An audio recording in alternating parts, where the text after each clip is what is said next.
नमस्कार आदाब, मैं हूं आपके साथ माजिद अंसारी और आप देख रहे हैं रियल एक्सप्रेस पर माजिद की रिपोर्ट। जी हां, उत्तराखंड, गोवा, पंजाब और मणिपुर पर ओपिनियन पोल क्या कुछ कहते हैं, क्या कुछ सच्चाई है, यहां पर किसकी सरकार बनने की संभावना है, इसके बारे में हमने विधिवत तरीके से इसका विश्लेषण किया और जो आंकड़े थे उसके सामने हमने रखा। लेकिन अब जब जिस राज पर पूरे देश की नजर है, जिस राज पर हर किसी की दिलचस्पी है, जी हां, मैं बात कर रहा हूं उत्तर प्रदेश की। उत्तर प्रदेश के बारे में जानेंगे कि आखिर इस बार उत्तर प्रदेश में किसकी सरकार बनने जा रही है, किसकी संभावना प्रबल नजर आ रही है। क्या योगी सरकार रिपीट करेंगे या फिर कोई और इस कुर्सी पर राज करेगा। चलिए उसके विश्लेषण की शुरुआत करते हैं ओपिनियन पोल से। क्या ओपिनियन पोल 2017 में कहते थे, क्या वो सच साबित हुए थे? पहले वो जान लेते हैं। जी हाँ, कई एजेंसियों ने, आपको बता दूं कि ओपिनियन पोल किए थे, लेकिन मोटे तौर पे आपको बता दूं कि ये जो सारे ओपिनियन पोल थे वो पूरी तरह से गलत साबित हुए थे। क्यों साबित हुए थे वो मैं आपको बता देता हूं। ABP news Lokniti, India TV C voter, India today Axis, ABP news Lokniti, India today Axis, the week, Hansraj research, TNS, PIMT, news 24, ABP news Lokniti, CSDS, times now, VMR, इन्होंने ओपिनियन पोल किया था और उनका जो औसत ओपिनियन पोल आया था वो ये था। उन्होंने बीएसपी को 89 सीट दिया था, बीजेपी को 157 सीट इन्होंने दिया था और 153 सीट समाजवादी पार्टी और कांग्रेस के अलायंस को दिया था। आपको बता दें कि अखिलेश यादव राहुल गांधी के साथ मिलकर काफी कैंपेन किया था, यानी कांग्रेस और सपा मिलकर चुनाव लड़ी थी। और लेकिन ओपिनियन पोल में 153 सीट उनको दिया गया था, अदर्स को 4 सीटें दी गई थी।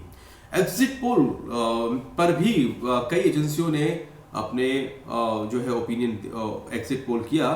अब सबकी बात नहीं करूंगा क्योंकि बहुत सारी एजेंसियां हैं और इन्होंने किया, लेकिन सभी की एग्जिट पोल गलत साबित हुए थे। एक का चर्चा इसलिए मैं करूंगा क्योंकि ये थोड़ा बहुत पहुंचे थे, लेकिन वो भी मिला जुला कर गलत ही साबित हुए। मैं टुडे चाणक्य की बात करता हूं। इन्होंने बीएसपी को 27 सीटें दी थी, भाजपा को 285 सीटें, कांग्रेस समाजवादी पार्टी को 88 सीटें, अन्य को 3 सीटें इन्होंने दिया था। लेकिन जो नतीजे आए थे वो बिल्कुल अलग आए थे। अब नतीजे क्या है आपको बता देता हूं। बीजेपी को 384 सीटों पर लड़ने के बाद 312 सीटों पर जीत हासिल हुई थी, यानी कहां 285 एग्जिट पोल कहते थे और कहां 312 सीटों पर जीत हासिल हुई थी। अपना दल यानी सोनीलाल वाली जो पार्टी है, इन्होंने 11 सीटों पर लड़कर 9 सीटें जीती थी। सुहेल देव भारतीय समाज पार्टी, जो इस वक्त समाजवादी पार्टी के साथ गठबंधन में है, उन्होंने 8 सीटों पर जीतकर 4 सीटें हासिल की थी।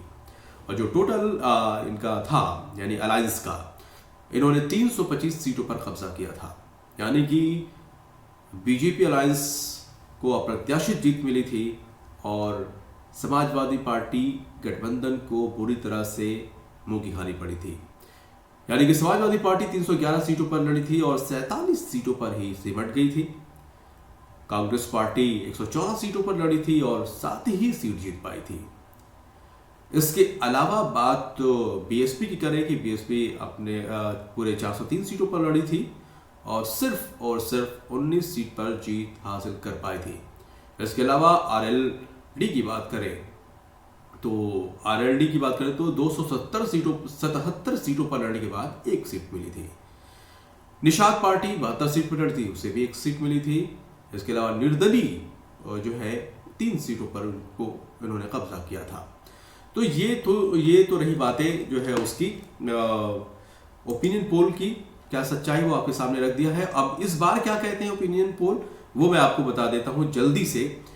इस वक्त एबीपी न्यूज एजेंसियों ने ओपिनियन पोल किया है, उसमें बीजेपी को 224 से 236 सीटें दी है, एसपी को 144 से 156 सीटें दी गई हैं, बीएसपी को 8 से 13 और कांग्रेस को 5 से 9 सीट ही पर संतोष करना पड़ेगा।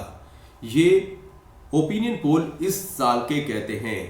अब नतीजा जब आएगा तब पता चलेगा कि हकीकत क्या है। तो ओपिनियन पोल के पोस्टमार्टम के बाद एक फैक्ट मैं आपको बता दूं कि 15 साल के भीतर जो भी सरकारें रही हैं पूर्ण बहुमत में, चाहे वो बीएसपी हो चाहे वो समाजवादी पार्टी है, वो रिपीट नहीं हुई हैं। तो एक बड़ा सवाल ये है कि क्या बीजेपी की जो योगी सरकार है वो रिपीट करेगी या नहीं करेगी, इसके बारे में हम आगे जो है इस पर विश्लेषण करेंगे। और लेकिन उससे पहले हम जल्दी से जान लेते हैं कि जातीय समीकरण क्या है, क्योंकि ये जानना बहुत ही जरूरी, क्योंकि बातें तो बहुत सी विकास की और तमाम मुद्दों की होती हैं, लेकिन उसका उतना असर नहीं होता जितना कि यहाँ पर जातीय असर होता है। तो झटपट आपको बता दें कि यहाँ पर उत्तर प्रदेश में जो ओबीसी है पॉपुलेशन के हिसाब से 44% है, दलित 21.2% है, ट्राइबल्स 0.1% है, फॉरवर्ड कास्ट 21% है और मुस्लिम्स 19.26% है, जबकि अदर्स 0.9% है। ये जाति समीकरण है और सबसे बड़ी चीज है कि जो ओबीसी वोटर्स हैं वो ही एक तरह से के लिए डिसाइडिंग फैक्टर होते हैं, जो कि इस बार भी ये होता हुआ नजर आ रहा है। इस बार ओवैसी की पार्टी AIMIM को लेकर भी लोगों के मन में सवाल है कि क्या इस बार MIM की पार्टी कुछ कर पाएगी। इसको लेकर मैं यही कहना चाहता हूं कि 2017 वाली पार्टी तो MIM नहीं है, इसको बिल्कुल भी उस तरह से लेने की गलती ना करें, क्योंकि 2017 में जरूर है पहली बार चुनाव लड़ी थी MIM, 37 सीटों पर चुनाव लड़ा था, 36 पे जमानत जब्त हो गई थी और 1 पे कुछ वोट मिले थे। लेकिन उसके बाद से इन्होंने जो मेहनत की है उसका नतीजा पंचायत चुनाव में देखने को मिला था। 22 सीटों पर जीत मिली थी, जबकि 50 पे ये जो है सेकंड नंबर पे थे। तो इस तरह से अगर देखा जाए तो कहीं ना कहीं इन्होंने कुछ जमीन तैयार की है। और विधानसभा के चुनाव में जिस तरह से मुसलमानों के मुद्दे ओवैसी उठा रहे हैं उसका भी इफेक्ट देखने को मिल रहा है, क्योंकि कुछ ना कुछ वोट बैंक इन्होंने जरूर बना लिया है। जिस तरह से मायावती का दलित वोट बैंक था और एक तरह से समाजवादी पार्टी का यादव वोट बैंक, उसी तरह MIM भी मुस्लिमों का वोट बैंक बनाने की कोशिश कर रहे हैं और थोड़ा बहुत मैं समझता हूं कि वोट बैंक बन भी गया है। जी हाँ, इसके अलावा मैं अगर बात करूं बीजेपी के परिप्रेक्ष्य में, तो बीजेपी के फेवर में तो नहीं कहूंगा, क्योंकि महंगाई, बेरोजगारी, किसानों के जो मुद्दे हैं वो बहुत बड़े मुद्दे हैं लोगों के लिए, और जिसको लेकर बीजेपी से काफ़ी की नाराज़गी है, बेहद नाराज़ है। महंगाई, बेरोजगारी और किसान को लेकर, ख़ासतौर पर किसानों का जो ये मुद्दा था 3 कृषि कानून, उसको लेकर एक लंबा आंदोलन चला है। उसका असर भी, भले ही कृषि कानून जो तीनों वापस ले लिए हैं, लेकिन उससे कोई ज़्यादा फायदा होने वाला नहीं है। और जिस तरह से बीजेपी को 2013 में मुजफ्फरनगर में दंगे हुए थे, उसके बाद जो ध्रुवीकरण हुआ था उसका एक फ़ायदा ज़रूर मिला था बीजेपी को, क्योंकि अगर पश्चिमी यूपी की बात की जाए तो यहाँ पर अभी जो 164 सीटें हैं वहाँ पे, माफ़ कीजिएगा, अभी जो पहले चरण के चुनाव होने जा रहे हैं 11 सीटों पर, यानी कि 54 सीट, कुल 58 सीटें हैं, 58 सीटों में 54 सीटें बीजेपी जीती थी। लेकिन इस बार ऐसा होता हुआ नजर नहीं आ रहा है।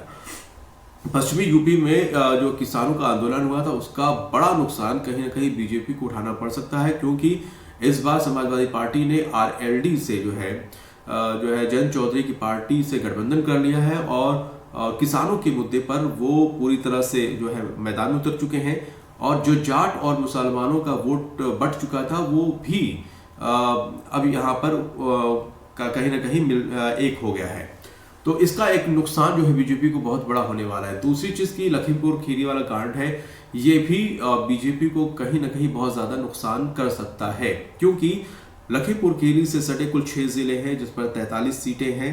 43 सीटों में हालांकि 36 सीटें, 38 सीटें करीब जो है बीजेपी की ही थी, लेकिन यहाँ पर भारी लोगों में गुस्सा है, नाराजगी है, क्योंकि जो भी विधायक वहाँ या बीजेपी के प्रतिनिधि जाते हैं, लोग कई जगहों पे ऐसी भी तस्वीर देखने को मिली है कि दौड़ा ले जा रहे हैं मारने के लिए। तो वहाँ पर भी भारी जो है लोगों में नाराजगी किसानों में है, तो वहाँ पर भी एक बड़ा नुकसान बीजेपी को होता हुआ नजर आ रहा है। ये जो सिर्फ इन इलाकों में ही नहीं, किसानों के एक जो गाय का मुद्दा है, गाय किसानों के फसल को चट कर जा रहे हैं, उनकी मेहनत को बेकार कर दे रहे हैं, ये एक कॉमन जो है परेशानी किसानों की है। तो ये भी कहीं ना कहीं बीजेपी को नुकसान पहुंचा सकती है। हालांकि बीजेपी अभी क्या कुछ मुद्दे उठा सकती है, उसका क्या असर होगा, अभी भी वक्त है, जो है कुछ भी हो सकता है, क्योंकि राजनीति जो है वो भी क्रिकेट की तरह है और आंकड़ों की बात और होती है, लेकिन जब प्रदर्शन मैदान पे जो दिखता है उसके अकॉर्डिंग ही नतीजे आते हैं। लिहाजा अभी देखना ये है कि जब मतदान होंगे उसके बाद जो नतीजे आएंगे उसके बाद ही स्पष्ट हो पाएगा कि क्या। लेकिन जो स्थिति परिस्थिति बनती हुई नजर आ रही है वो कहीं ना कहीं बीजेपी को झटका देने वाली है।